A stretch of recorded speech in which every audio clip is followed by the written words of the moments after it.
Welcome back to my channel. In this video, I am showing you guys how I did the Boho Lemonade Fulani hairstyle using the French curl hair. When I first did the format for this hairstyle, I did ear to ear. I have already done the first 2 rows in the back.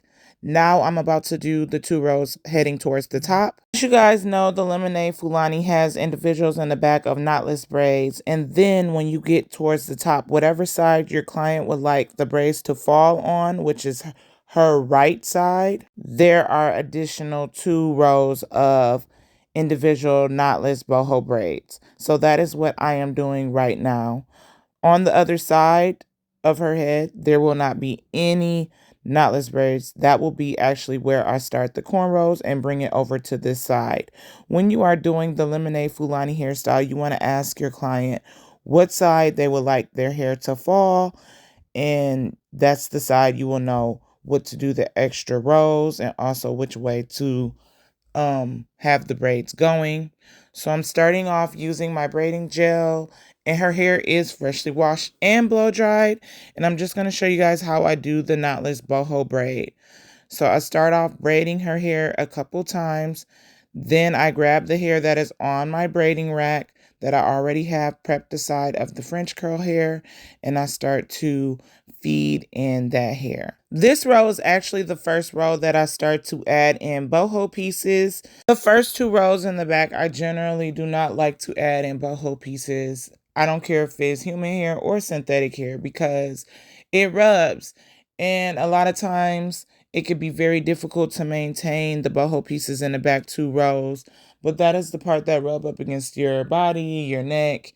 And I just feel like if you're not maintaining it very well in general, it could cause some tangles. So I like to start on the 3rd row. And if I was to do boho pieces in the first 2 rows, it will be in the 2nd row and it wouldn't be as much. I didn't leave out a heavy amount of boho pieces. That is another thing you want to discuss with your client, and just ask them, like, do you want it to be hyper maintenance, meaning you have to really tend to the curls, or do you want it kind of medium low, something you can manage? So she has like I want to say in between. It's still low maintenance, but anytime you get boho pieces, it's some type of maintenance. You have to make sure they don't get ratty or tangle, and that goes for whether you are using synthetic hair or you're using human hair. This French curl hair is synthetic hair, but it is a very manageable synthetic hair as long as you are taking care of it and not neglecting it. But in general, I don't start adding in boho pieces until I get to the 3rd row, and then I make it as heavy as my client will like it to be. She wanted something manageable, so that is what I did. So yeah, I really wanted it to be extra, extra boho, but since she recommended just like a medium, I was like, cool.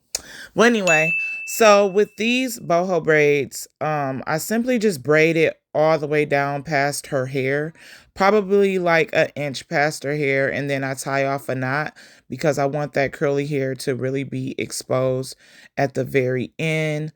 And also because I don't want my client to cut her hair when taking her hair down.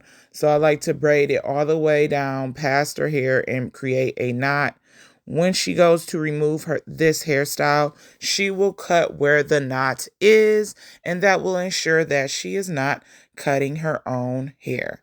So that is what I am doing right here. And you see her braid is fairly long because her hair is long. Yes, shrinkage is real, but when she goes to remove this, she will just cut where the knot is.